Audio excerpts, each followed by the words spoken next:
Hello, everybody. Welcome to the first episode of Ralph World. I'm Mac with Brittany. What's up? Brittany's a dude, by the way. Correct. So, what we are going to do today for our first episode is we're going to talk about the phenomenon at the time that was Batman 1989. And I was alive for it. I lived through it. I was not. He just watched it. So, the whole point of this podcast, of this show, is going to be pop culture phenomenons, pop culture, whatever's popular at the time, getting the point of view from somebody older and somebody younger. I'm Gen X, he's a Zoomer. So, Batman 1989. You just watched it, you can start. What did you think? And be honest, I'm really curious. I'm actually genuinely curious. So, my main takeaway from it is it didn't feel like a Batman movie to me. Really? It felt like a Joker movie. Okay. Like Batman felt secondary to Joker. You're not the first person to say that. Go It ahead. was Joker's origin, Mhm. history, rise, and then fall. Whereas Batman was already Batman, and then he was Batman. Well, for that, there's a very easy answer as to why it feels like that. Jack Nicholson was the most popular actor in the movie. Jack Nicholson had top billing. He was the most expensive actor, so he got the most screen time. You're actually not the first person to comment on saying it was more of a Joker movie and Batman was like a secondary character.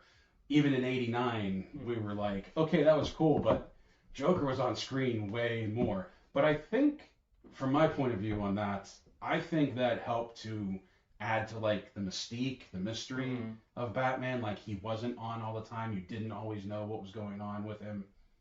What do you think? And this might just be coming from the fact that Batman has been played out by the time I've gotten old enough to watch these movies and experience it. I've been around Batman literally my entire life. Okay. So there is no mystique to Batman to me. Like Okay. I can go to one of my friends who has nothing to do with comic books and be like, you know Batman? Yeah, you know how he became Batman? Well, his parents died. Yeah. Like people just know the Batman story in broad strokes. So for this movie, one of my biggest issues was that it I like the Joker to be a mystery. Okay. My favorite thing about the Joker is that he doesn't have an origin story. Or in The Dark Knight, he constantly changes his origin story. Whether one's real, one's not, whatever, you just straight up don't know. It's entirely a mystery of who the Joker is. Whereas in this, you knew exactly who the Joker was. You knew exactly how everything happened. And he was inexplicably tied to Batman way more than any other Joker in the movies that I've seen have been. And I don't like that. I like Joker kind of being his own thing to rise to rival Batman. Or the flip, have Batman rise to rival him. But either way, separate pillars. You mean with Joker being the one that killed his parents? Oh, by the way, spoilers for a movie from 1989. I just saw it. But you're talking about him being the killer. Mm-hmm. Okay. That's the first and, as far as I know, only time they've tied the two together. And I think that was more of a Burton thing because he wanted everything to be nice and tidy. And the idea of sequels was pretty much a given when they made this. So they had Warner Brothers had big success with Superman up until Superman 4, that they were looking for a new franchise to replace Superman. But I don't think Burton ever thought ahead that far, because Burton really isn't known for sequels. And I think he wanted the movie to be, at least this one, to be a self-contained story. And I feel like that's why he did that, because that is the only time that Joker has been tied to the death of the Wayne parents. And it's really the origin of Joker in this movie was a play on one of the old original origins of Joker in the comics. What Dark Knight did, there have been so many Joker origins in the comics, so many Joker origins, that Dark Knight kind of played off of that with the whole he reinvents himself every day. Because they even mentioned that in the graphic novel Arkham Asylum.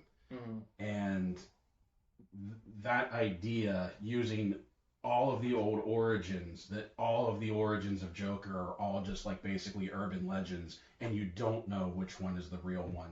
I can see what you're saying, that like having it hammered out like that kind of takes something away from Joker. But for me, I liked this Joker the most, not just because it was the first one that I saw on the big screen, but other than like the animated series and Batman 66, Joker on the big screen has never been the clown like he was in this. And for me, like that's how I like Joker. I like him to be insane. I like that maniacal laugh. I like him to be the clown. And this is why we've had the conversation before. You're all going to hate me for this. When I've said I'm not a fan of Heath Ledger's Joker. Like, I like what Heath Ledger did in The Dark Knight, but that wasn't Joker to me. See, I did not like Jack Nicholson at the beginning of this movie. Like, I just straight up didn't like Jack. When he was just the gangster? Yeah. Okay. I hated it. Because at the beginning, I knew he was going to become Joker. I saw, he's a little psychotic, but he's more or less keeping it under control and blah, blah, blah. Mm-hmm. So I saw what was going to happen. He was going to get there. He was going to go crazy. And it might just be because, like, he had a name, and that really irked me, that people were calling him Jack instead of Joker. Mm-hmm. Like, he's not Jack. He's Joker. But I will say, once he became the Joker, he won me over extremely fast. Oh, really? Yes. Okay. Like, the laugh, just the way that as soon as he saw his face after the whole thing happened, and then just was like, this is it, brother. We're doing it now. I'm committing to the bit. Like, I really loved most of what happened with the Joker. It's really just the origin end of it that really I didn't like. Mm-hmm. But I get what you're saying with the whole concise story in one movie, beginning, middle, end, and everything. And it was good. Like, nothing felt like it came out of nowhere. Mm-hmm. Just comparatively to the other movies now, I didn't like the origin. Okay. In the movie itself, I thought it was good. I thought everything was fleshed out. Mm-hmm. Joker has so many good lines, man. Oh, yeah. Like, I was genuinely not expecting him to have one-liners the way he did. Oh, really? Because there were, like, I knew he was going to make jokes. Like you said, this is the clown. But some of the one-liners, like, he would say 2 or 3 times, just waiting for the people around him to react to what he said. Like, it was, I mean, he says it himself, he's very theatrical, but, like, he is definitely a theater kid. Yeah. Somewhere inside, because he can do all of that, but he's not really doing any of it for himself. Right. And the whole fact that it was a show to him in his mind, like, he wasn't a killer, he was an artist. That was the core of everything he was doing. And just the small stuff, like when they were going through and painting over paintings and everything, but then he saw one he liked and he was like, no, we're going to leave this one. I love it. And it had literally nothing to do with anything else. It was just a moment to say, like, he's an artist. He gets other artists. Yeah. If he likes it, he's not going to disrespect it. But if he doesn't like it, you're worthless. No, I think you're right. I think you're absolutely right that, like, all the stuff he did, it wasn't for him. It was either to entertain or to terrorize. Like, his first kill among the mob bosses with the joy buzzer. Like, he could have easily just shot Antonio, but, like, he put that show on for everybody that was sitting at that table. And there wasn't even a point to it. Because, like, 30 seconds later, he was like, we gotta kill him? All right. Yeah. And that's where I think, like, the insanity and, like, the real terror of Joker comes from. That when he starts, he was still putting on a show, but there was nobody there. Like, if you take away that this is a movie and that the camera was always on him, he's having in his head, real conversation with a corpse, and there's nobody there to see it. That's just how he was. But when those scenes, like you're talking about, when he was just talking to the corpse, it wasn't very theatrical.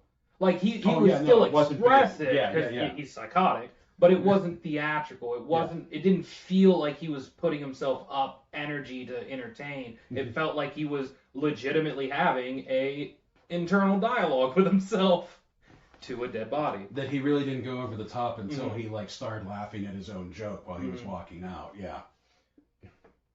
I will say, a lot of what was in this movie, I saw exactly how it inspired the later Batman movies.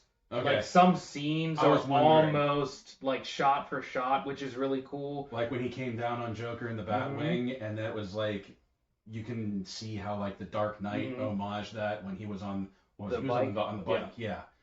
But instead of like the long barrel revolver, he had a Tommy gun or a machine gun or something. I think it was an MP5. Yeah. But yeah, like I was wondering if you were gonna catch stuff like that. Yeah. I mean, obviously the ship going over the moon, we've gotten that in almost every Batman thing. I know. But I mean, I get why. Like that's Batman's image. He's predominantly at night. You got the bat symbol. That's Batman. That was the moon shot. That was the first time you saw something like that. Now, other things, I know you're not big on, you haven't read the comics, but like there are other things like the end shot when he was standing on the building and the bat signal was over him. That was something very close to a panel from, I think it was The Dark Knight Returns. So there were things in this movie that were also influenced directly by the comics, which I always appreciated too. But even like talking about the influence of it, like the movie not only influenced other movies, like it influenced the Batman mythology in ways like you may not realize. Like that was the first time it was called the Batwing. Up until then, it was the Bat plane. He only used it when he was like flying long distance. In the city, he would just use a helicopter. That actually popularized him using the Batwing. Was it called the Batcopter? Sometimes. Sometimes. It wasn't the first time that the suit had black in it, but I think it was the first time it was an all black suit with the yellow symbol. Usually if they went to a darker suit in the comics, it was like a gray undersuit with like a black cape and a black cowl. But it's the first time I can remember just like a completely black suit with the yellow symbol and the yellow belt. The Batmobile, I mean, obviously the Batmobile influenced Batmobiles moving forward. When I did a review of the Lego Batmobile that I have, that was something that I had commented on, that up until Batman 89, the majority of Batmobiles were like two-seat sports car roadsters. This was really the first time that the Batmobile was really like this custom. Like it was usually just like you could look at it, the Batmobile, and go, okay, that's just a modified car. This is like, this obviously influenced the 89 Batmobile, that is obviously influenced Batman the Animated Series, and even in the comics now, like if you look at the Batmobile in the comics, it's always like that very long, very narrow two-seater roadster like that. Obviously, the Tumbler from the Dark Knight was a detraction from that, and that absolute mess from Batman v Superman. And I'm not even talking about the movie. I've just never been a fan. That Batmobile is just too busy. Like, it doesn't have any style to it at all. I mean, we could just say that about most of the DC movies. Unfortunately, yeah. Unfortunately, you can. Because even his suit, I don't remember it being anything all that. I think it was gray with the black cowl and cape, but... Okay, that brings us to another one. What did you think of the suit? Go ahead, say the first thing that you want to say. I didn't know. Dude, going into this, I already knew that he couldn't turn his head in the suit. I'm into films, I've heard stories and everything, but my God, was it hard to get past. Every single movement this man did full torso. Like, I hope in the Flash movie they get rid of that. I really, truly do. Well, they got rid of it in the next one. That was part of Keaton's contract. They had to redesign the bat suit so he could turn his head. Like, I get it. Don't get me wrong. You know, you're trying a new thing. You're not sure how everything's gonna work. But oh my God, it It legitimately was an issue for a while. Really? When he was Batman, all I'm sitting there thinking is turn your head, dude. Literally just look at them. Don't side eye through the just turn. But once you get past it, it really didn't become that big of an issue. He, to Keaton's credit, did a good job of mostly making it natural. But man, it really did. It just bugged me every time he was in the suit. Other than that, I liked the suit. It felt very Batman. The mask felt very thick a little, and I felt like his face was kind of lost in it sometimes in certain shots. There was, especially like around the mouth, there was a little too much shadowing going on. If we ever watch Batman Returns, the second one, I'd be curious to hear what you think of that suit, because the suit was completely redesigned when the second movie came out. It lost like that Greco-Roman armor look where instead of sculpted abs, it's just plating. Okay, so it looks more like body armor. Like it looks more like it should, and the mask was redesigned and everything. So I would be interested to hear what you think of that. It definitely doesn't look like the armored look that has been prevalent since Batman Begins. You know what I mean? Like, for me, a lot of the new bat suits, I'm not a big fan of the armored bat suit. It looks too busy to me. It doesn't have much style. It's always a dark color. Somebody else said this, that we live in a world where we can go to see John Wick and he's wearing a tuxedo that can stop a bullet. We can go back to like a lighter bat suit. You know what I mean? Like, moviegoers can like handle that, hey, it's Kevlar or something like that. Like, I don't like how these bat suits are getting bigger and bigger and bulkier. And I really think that was one of my issues with Pattinson's suit, is that like it just was too armored looking for me, especially with like, I get that the bat symbol was supposed to be a tool, like it was supposed to be two knives, and that was kind of cool, but like every time I looked at it, I was just like, it's just metal armor. Like it, I don't know, it just doesn't, I don't like that look. No, I get what you're saying, because I will say this kind of suit looks more like Batman. Maybe not this specific one with the big yellow and everything, but it just feels like Batman, the cowl and everything. I will say, though, Pattinson so far is probably my favorite Batman. Okay. I'm not really going to comment on Bruce Wayne, because Bruce really wasn't even in that movie. That's what I was going to say. He was barely Bruce in that movie, other than like when he was like, you know, making Alfred feel bad about life. Yeah. Oh, Alfred gets the short end of the stick in every movie. Seriously, man, he just wakes up out of a coma after being blown up in the mansion, and the first thing he's like, "You lied to me." But I really liked his suit, and you are right though. It is very busy. It's a very bulky suit. Yeah. But the reason I like it is because everything around Batman in that movie feels very makeshift. Like he's very smart. Like he clearly knows what he did to make it, but it definitely feels like it's a teenager or a young adult in his basement who just happens to have millions of dollars. One of the things that I did like about that suit, I liked in Batman Begins how they gave an explanation of the cape holding form, and whether that's real technology or not, it's probably not. Like, but what I liked about Pattinson, about the Batman, was that he just zipped up the cape and it became a wingsuit. Like, it became something that we do actually have in real life. And I thought that was a really nice touch. I liked that.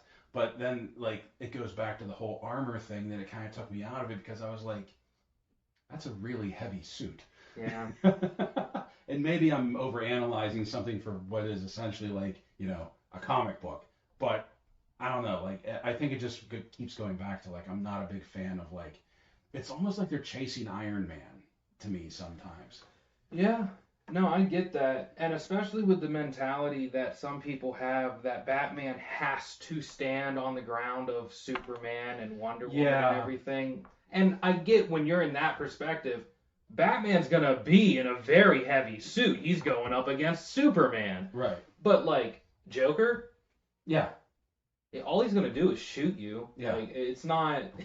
You don't need a tank on your chest, you know. Yeah, because other than The Dark Knight Rises, they've never brought any of Batman's heavy hitters into the movies, into the live action movies anyway. Like, you've never seen Clayface. I would even argue that Bane in The Dark Knight Rises isn't really Bane from the comics. He's not like the big juiced up bruiser. You just you don't Killer Croc. Like, you don't have like the big superhuman villains from his rogues gallery that he fights, that like he doesn't, it's like overkill. I don't know,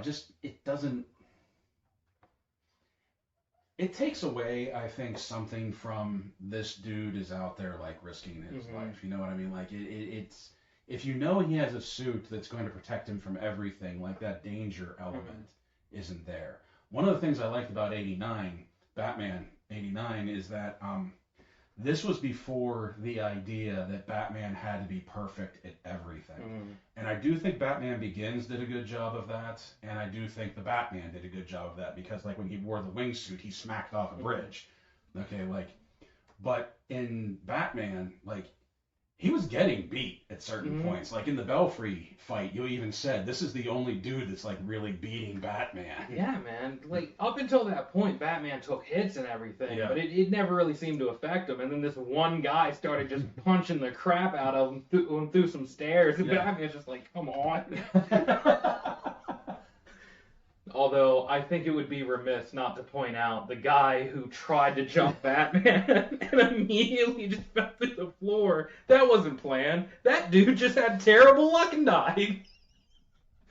He was jumping out of the bell tower. He was like, this is my big moment. I'm going to prove the Joker I'm worth keeping around. He jumps out of the tower, lands like a foot behind Bats, and just goes right through the floor. And the whole way down, he had time to contemplate the mistakes he made in life. He got to look up at Batman, looking down, like, what did you do? But the biggest praise I will give this movie is that it is probably the only movie I've seen that does a really good job of making it campy but serious. Like, there were some points that were very camp, and it kind of felt disconnected from the serious parts, but whenever they had those two things happening at the same time, specifically with Joker, it was still terrifying. Yeah. Like, he would laugh at you while making just the dumbest joke with, like, a gag in his hand or something, but then, like, the camera wouldn't cut away from him, and then he just slowly descends, and it's like, holy crap, he's not... Like, this really is fun for him. It's not just a bit he's doing for this. Like, he's legitimately enjoying hurting and doing all of these things against everyone. Yeah. And that's terrifying. A couple of other things that, like, the movie started that had never been done before. This was the first time Batman used a grapple gun. Up until that point, even in the comics, the Batarang was basically a grappling hook. It had a rope attached to it. He would throw it, and it would wrap around something. This brought in the idea of the grapple gun, and they've never gone back since then. This was also the first time I'm Batman. That's where that came from. Like, everybody says it now. But what's funny, amusing, whatever you want to say, when we were watching The Batman, and they asked him, "Who are you?" and he said, "I'm Vengeance." That was Keaton's original line, and he didn't like it. So he just said, "I'm Batman." He ad-libbed that in, and Burton was like, "Run with it." I think it was a correct choice, given the tone of the movie. If he said, "I'm Vengeance," it wouldn't have felt real. Like, it would have felt like a throwaway line or a bit that they were doing in that scene. And I'm not saying it was perfect in the Batman or anything, but that line fits more thematically with that one. I was never a big fan of him doing the whole I am vengeance thing, because, and I'm going to be really pedantic here, and I'm putting on my comic book nerd hat right now, but like the whole point is that like he's not doing this for revenge. Like he's doing it so that no other kid will ever experience what he experienced. But in the Batman, I can the at first when I saw it I was like Tool, but then, I remember.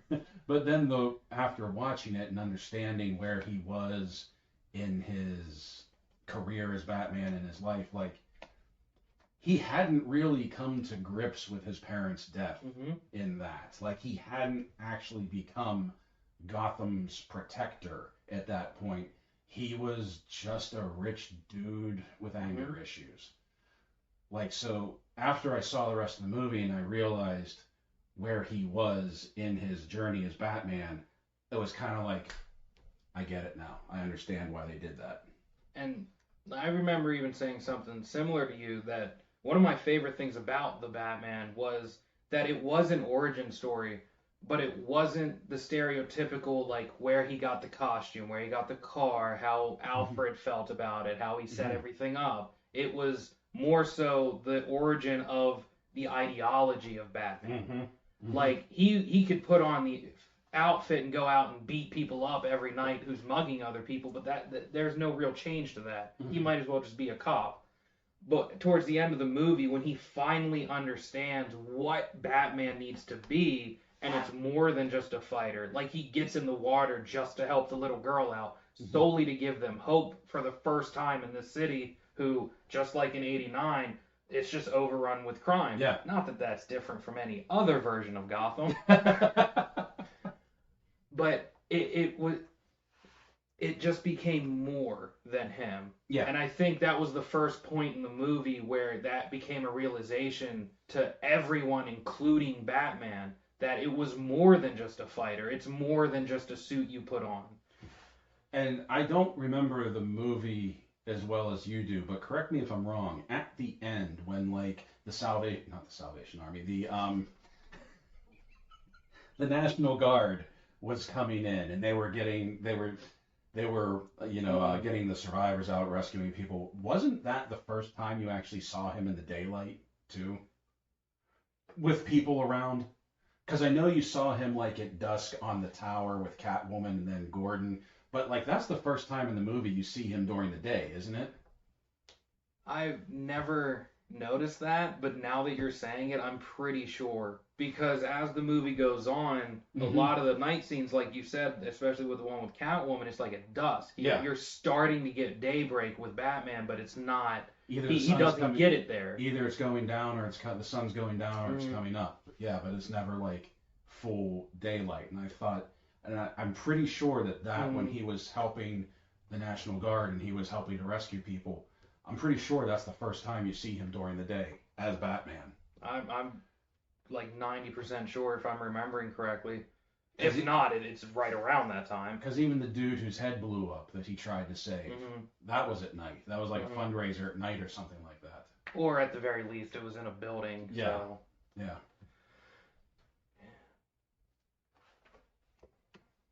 What? So. Oh, okay. The set. Yeah. Massive, massive plus to this movie, because I'm so sick of CGI sets. Like, yes. I like things to feel lived in. Now, it doesn't necessarily have to be real. Like, the world of 89 didn't feel real, but it felt lived in. Yeah, I don't think it was supposed to necessarily feel real. Like, I don't think you were supposed to watch it and be like, oh, I've been to this city. This is Chicago. Yeah, like, I think they were doing that. That's why they built that whole city. Like we were talking about, it was like, I think like a 32 or a 35 acre city they just built across like 3 sound studios in London. It wasn't supposed to be like, if you watched Superman, that you could look at Metropolis, and it was basically New York, and it could be like, oh, I've been to, like, I don't think you were supposed to have that level of comfort when you were watching this movie and you were looking at Gotham City. Like, it was supposed to be something larger than life, something unreal. And then it was so dirty too, like what you said, it was lived in. Like, nothing was shiny, nothing was clean. And one of the things that I really liked about Batman Begins was they built Gotham. What I didn't like about The Dark Knight and The Dark Knight Rises was they shot it on location. Especially The Dark Knight Rises. they filmed it here in Pittsburgh. And the whole time I'm watching the movie, I'm just like, hey, I've been on that bridge. Man, that stadium they just blew up. That's Heinz. I've been there. Yeah. I was when I watched it in the theater, I was like, it wasn't Gotham. Mm-hmm. You know what I mean? And the Dark Knight trilogy, while very popular and for a very long time, that was my Batman film, mythology, whatever. Specifically, though, it was the Dark Knight. Like, I don't know if I can speak for like my generation or anything like that, but the Dark Knight, more or less, is a standalone movie to a lot of us. Really? Like, you don't need Batman Begins. You don't need The Dark Knight Rises. A lot of people have only seen The Dark Knight. Okay. Like, I've talked to a lot of people, and they're like, oh, I love Heath Ledger's Joker. And then I'm like, what'd you think of Batman Begins? Or, you know, The Dark Knight Returns. Rises. And they're like, oh, I haven't seen those. I only saw the one with the Joker. And I'm like, oh, okay. Middle of a trilogy. But I get it, because with similar to 89, it is a self-contained story. It has reference to the Batman Begins and everything, but to my knowledge, none of that really matters in The Dark Knight. The only thing that I can think of that would explain is Scarecrow in the beginning of The Dark Knight. But yeah, if you know Batman, you know him and Gordon already have a relationship. It's even if you hadn't seen Batman Begins, it wouldn't be impossible to believe that people were already impersonating him. So, yeah, you may be right. That there's, especially since they changed, who was that, Rachel? Who they ended up killing off anyway. Yeah. Because nobody else, like, you don't see Dent in the first one. Like, I think they talk about him, but you don't actually see him. Yeah. Oh, yeah. Let's talk about Harvey Dent. Billy D. Williams is Harvey Dent. You know how upset he was when he didn't get to play Two-Face? Like, he was told he was going to get to play Two-Face. And I think he was told he was going to get to do it in the third movie. But then they didn't go with Burton for the third movie. And they cast Tommy Lee Jones in that mad Technicolor Dream? Oh my, Dream, yeah, that's one way to put it. Look, I know you might not agree with me on this, but I very much like Jim Carrey as the Riddler. Of course you do. You like Jim Carrey. And then I had one more. Oh, this one isn't really about Batman so much as it was the time. Okay. But it kind of caught me off guard. The age range of a lot of the people in this movie is much older than most of the people that get cast in these movies now. And it's kind of, I don't want to say I didn't expect this, but when you cast older actors to do these roles, you get more seasoned portrayals. Right. Whereas you take a lot of these new actors who, with the exception of maybe Robert Pattinson, a lot of the people in these movies aren't like super well-known actors. They're not. They may have done things here and there, but they are not like Keaton or Nicholson. But back then, man, you could hire these like 50-year-old actors, which I wasn't expecting Jack Nicholson to be for this movie. And then you have him playing arguably the most energetic person in the entire film. Yeah. And it doesn't feel like he's old. It feels like he's this young guy who's ready to take down the city. And then in the new ones, like, everyone's young. And I'm kind of getting sick of that. And I get that it's coupled with the origin of Batman, so you need them to be younger. Well, Affleck's not exactly young. We're not talking about that. We're talking about good Batman. Not Batfleck, all right? Okay. I don't even know how old Batfleck is, man. Isn't he like 50 now? I can't remember how old he is, but he's older than me. I know that. So yeah, he's probably late 40s, early 50s at this point. Yeah.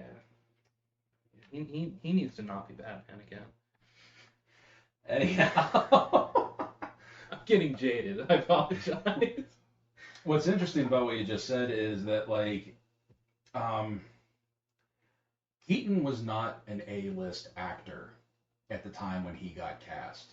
As a matter of fact, um, I know everybody complains about like the internet hate for like castings and everything. It was just as alive back then. Like when Keaton got cast, everybody said this movie was going to fail. It was going to be a flop. It was going to be a bomb because Keaton was really only known for comedy at that point. As a matter of fact, him and Tim Burton, their last project together was Beetlejuice. Okay. And up until that point, Burton's only two big movies, I believe, were Beetlejuice and Pee-wee's Big Adventure. And oh, you didn't know he did that? No, I knew he did that, but my God, that's after that second movie, man. It's like, what do you guys want me to make? I'm not sure, man. You did Beetlejuice, you did Pee-wee's Big Adventure. Somehow we're gonna smash them together. Um, but like Keaton was not really on anybody's short list for that. And the only difference I think between then and now, whenever you had like fan hate, was that as soon as we saw the first trailer, we were like, all right. Like now, people can't change their mind about anything. It's like people are afraid to change their mind. They're afraid to say, okay, I thought this was going to be a bad casting. I was wrong.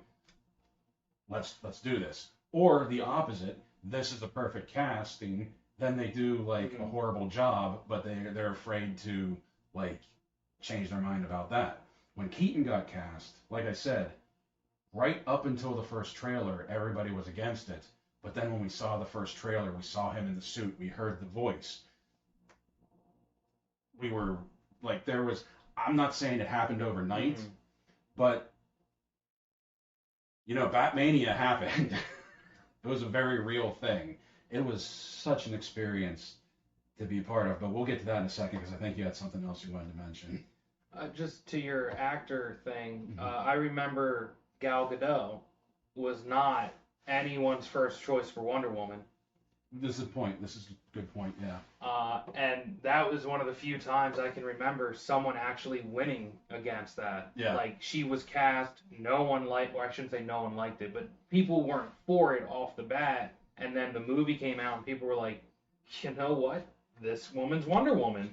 Yeah, but now in the Twitterverse, it's starting to come back around and people are starting to like hate on her again. And I think that's for two reasons. One, because it's pretty much a given that she's probably that Wonder Woman's gonna get recast, and two, Wonder Woman 1984 did not win over any fans, but that's another show. But no, Batmania, like we've talked about this before, and I'm not entirely sure you can really explain what was going on in the summer of 1989 without actually being there. It would be like if you tried to explain to your kids what happened when Infinity War came out. You know what I mean? Unless you were there, you can't really explain. And I don't even think Infinity War, what happened around Infinity War, was as big as what happened with Batman 1989. Like, before, in 1 year, Batman made $750 million in merchandise alone. All of the stuff that had been released prior to the movie, they basically made their budget back in merchandise. Like, it was insane. You could walk into Macy's, you could walk into Sears, you could walk into Saks. Like, that black background with the yellow logo on it was everywhere. T-shirts, pajamas, sweatpants, jackets, sweaters, hats, bandanas, underwear, anything you could think of had a Batman logo on it. I have some numbers here that like the budget for the movie was $48 million. All right. Okay, adjusted for inflation, that's $90 million today. The box office take was $411.6 million. Adjusted for inflation, that's $772.7 million. So it didn't break even in today's market $1 billion, but, and I think this is interesting because this will lead into next week's show. In 1989, the average ticket price for a movie, one ticket, was $4.75. Adjusted for inflation, that's $8.29. The average ticket price now is $11.75.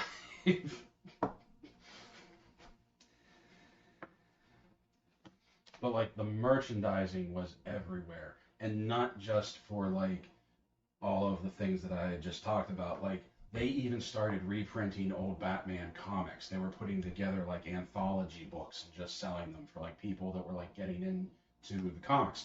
This is the first time I can remember like a movie, a comic book movie influencing comic sales because they really did sort of push it into that direction. You had the animated, or you had the trade paperback of like the comic adaptation of the movie, which was being pushed out onto comic shelves. You had these anthology stories that they were pushing out, and they were just re-releasing so much Batman that like you couldn't go anywhere without seeing it. I am honestly amazed we didn't get sick of it before the movie opened. Sometimes, man, you get that right marketing campaign and the hype doesn't die. And I'm not just saying that as filler. Like Frozen was another one. Yeah. I'm not saying it reached that, but like the sheer marketing Yes. around Frozen was, with the exception of maybe Star Wars and then what became of the MCU, Endgame, Infinity War. Right. Frozen was everywhere. Yes. Like you couldn't go into a store without seeing Frozen merchandise. And then it just didn't stop. So in just that aspect, I can wrap my head around Batmania. Okay. But like you said, I didn't live through it. I wasn't there. And this was during the internet. So even at your house, you were being exposed to Frozen. So I think I can get the premise of Batmania. But like you said, I just wasn't there. It was, honestly, this is what got me into Batman. Like, I had been reading comics up to that point, but I was reading Marvel, okay? I was reading a lot of What If, I was reading G.I. Joe, really into X-Men at the time. I had never really touched DC. Like, this brought me into Batman, and then that was my gateway to DC. And as you know now, like, I've always said, I'm more of a DC reader now than I am a Marvel reader. As a matter of fact, I think there's really only 2 titles for Marvel that I read, Ghost Rider and Spider-Man. Everything else is DC. It was because of the influence of all of this that happened. So, we're coming up on the end. The whole reason we're doing this is because, obviously, this weekend, The Flash opened with Keaton reprising his role as Batman. I read an article where he walked on set for the Batcave, and they built as true to a replica of the original Batcave as they could for this. That when Keaton walked into the cave, there's reports that he started to get a little emotional. And I can kind of believe that, because his career was never as big as it was when he was Batman. Like, this made him a household name. This is probably the biggest thing he's actually been a part of. Maybe not biggest budget, maybe not like biggest take or whatever, but like just like the cultural impact that it had, this was the biggest thing he has been part of. And I'm saying that realizing he's part of the MCU now as well. But how do you feel about him reprising his role now? Because I know how I feel about it, but I'm curious to hear like what your thoughts are on it. Well, first, I will say I was not a massive fan of his Batman. I don't think it was bad by any means. Like, it was very entertaining. He did what he needed to do for the character. At no point was I like, oh, this guy stinks. But comparatively, and I'm not going to sit here and say Christian Bale was better than him. But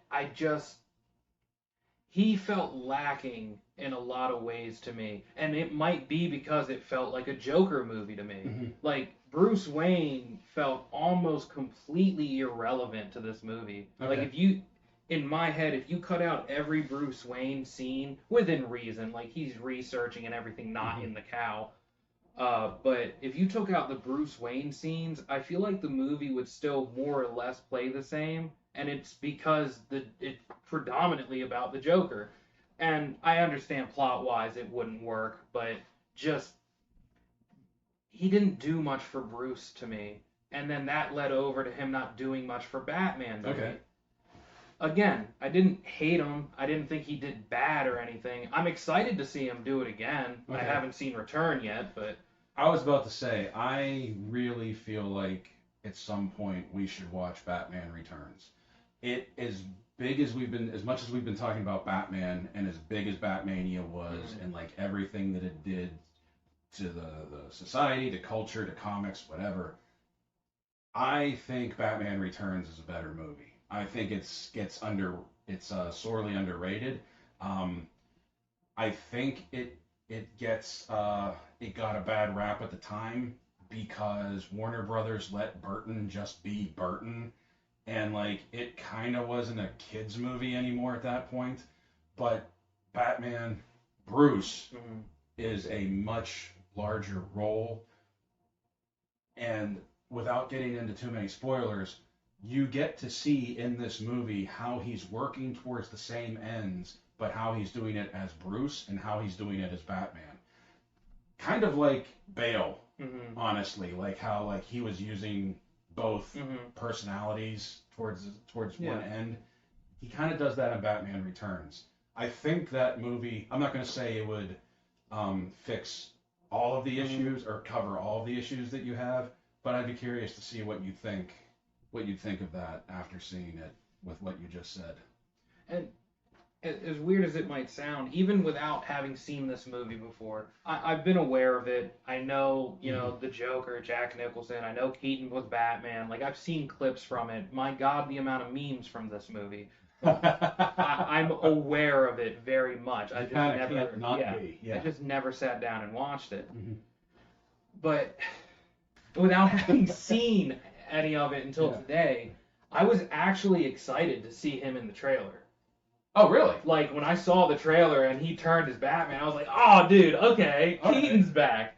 Obviously, it wasn't like a childhood, like, yeah, he's back again, but it was cool. Yeah. Like, it was just cool to see all these characters coming back and getting to reprise roles again, because for whatever reason, maybe they didn't get the send-off, maybe they just didn't get the satisfaction of the character before, or, you know, like Luke, they bring him back and it sucks, but sometimes it is what it is. But no, I'm really excited. We are making so many fans here today. Okay. I don't hate Star Wars. I just hate what they did to it. But seeing him in, like, updated CGI and updated effects, because while it was very practical, you're still going to have special effects. There's explosions. You can't get around it. Yeah. And a lot of the ones in that are dated. Very dated. There's nothing there's nothing you can do about that. You can definitely tell. Yeah. Being like having a keener eye towards special effects now, probably more so even than when it was on the big screen. You can tell when they're on a set versus when it's miniatures, things like that. But I mean, that was the time. There's nothing you can do about that. And for the most part, it never pulled me out of it. Okay. Like, there was a thought in the back of my head where I'd be like, okay, that was definitely a miniature. Oh, okay, that was just CG entirely, or that was just a picture they edited something onto it. And all of that in and of itself doesn't necessarily bother me as long as it's done well. And not to just keep jumping to other things, but like the Scorpion or the Mummy, whichever one had the Scorpion King in it, as the horrid Dwayne Johnson monster. Yeah. Yeah, like that was horrible. Especially when you consider, I think that came out about the same time as Lord of the Rings. Oh, yeah. Yeah. That's what I'm talking about. Yeah. Like, when it's bad, it's bad. But if it's good, it's still gonna age. That's just the downside of it. Yeah, you can't.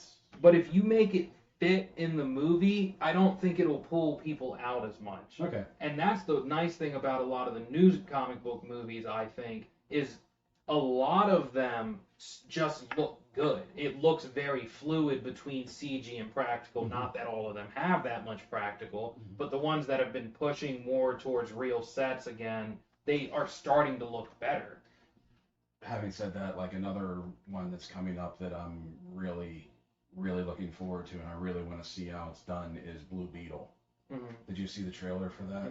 Like, that's actually a practical suit that he's wearing. I thought it was just going to be a morph suit and they were going to CG over it. But, like, obviously they CG it for, like, the glowy bits and everything. But, like, I just appreciate that he's wearing a practical suit.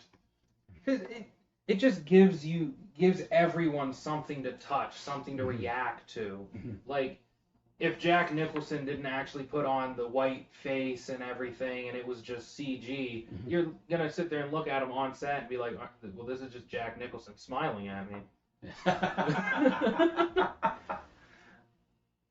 But even in that, like when he did the makeup where he was pretending to go back to his real skin color, it never looked natural. Yeah. Like it always looked like he had 3-4 layers of makeup on, and I understand that's the point. Yeah. But like it looked it every single time he went back to normal skin. You're just sitting there like, no. It was almost an uncanny valley thing. Like he just didn't look correct. Well, what's funny about that, the scene you just talked about, when I first saw it, and I think a lot of people think this, that when he wiped his forehead and it showed the white makeup, a lot of people think that they just did the gag where there was like white makeup on the handkerchief and he smeared it off. He put the white makeup on underneath, then to get that unsettling look for it, so that they really had to cake it on to get rid of the white face, the red lips, and it did, and it was very uncanny valley, but I think that was on purpose. They wanted it to look. Oh yeah. Yeah.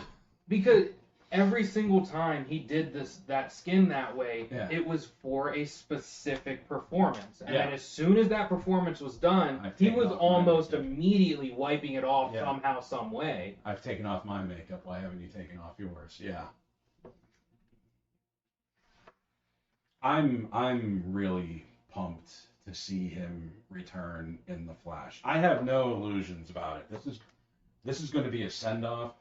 I have avoided spoilers. Like, I've watched the first 2 trailers, and that's really all I know about this movie.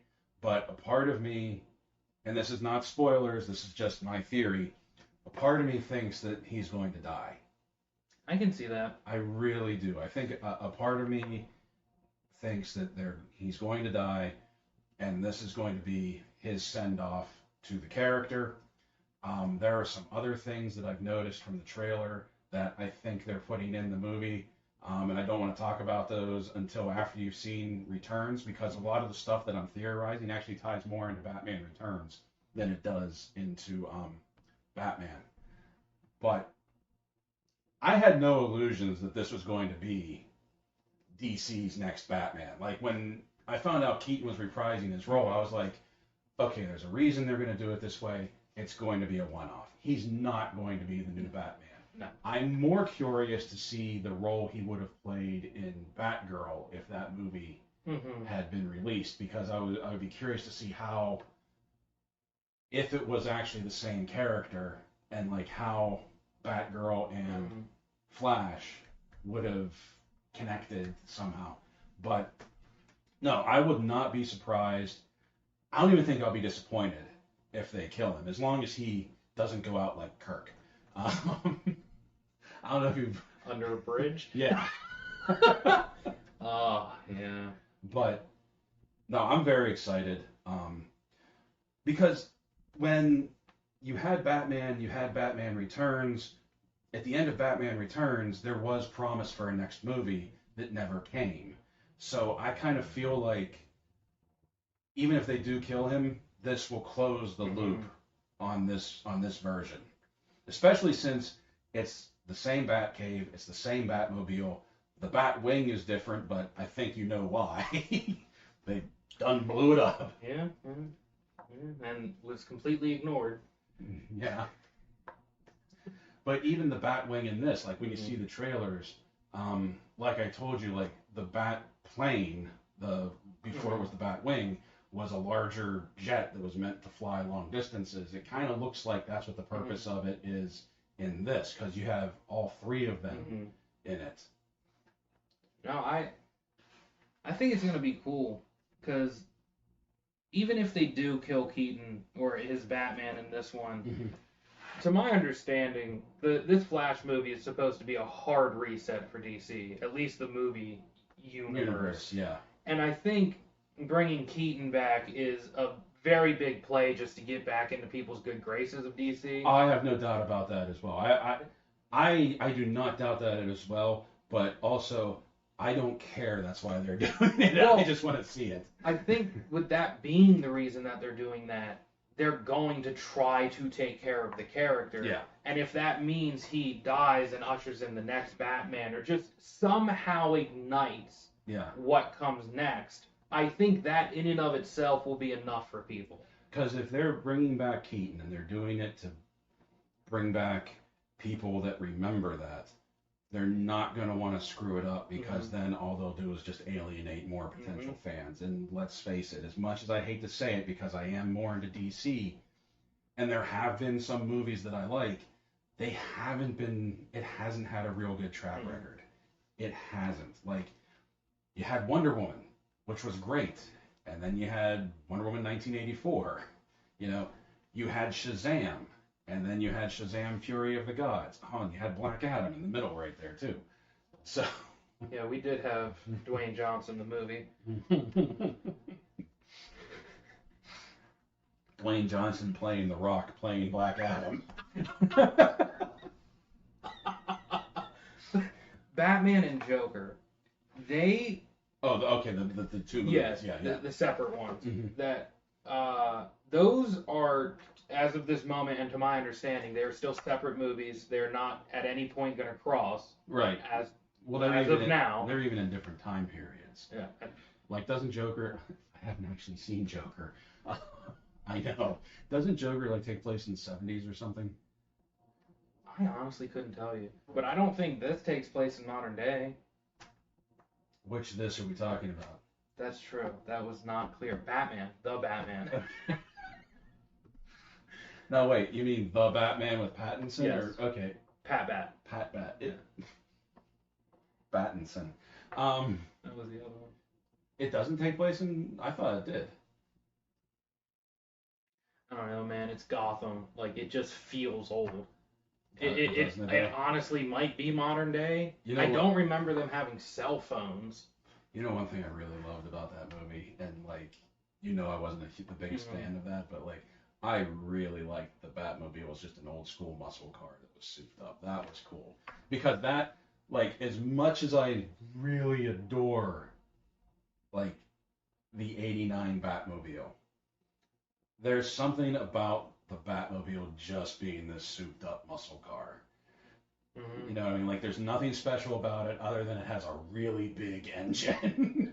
I think he, like, made it very thick to make it bulletproof, but, like, that was pretty much it. Yeah. I need to survive, and I need to go fast. Those are my two things here. And I will say, I love... The Bat and the Furious. Too Bat, Too Furious.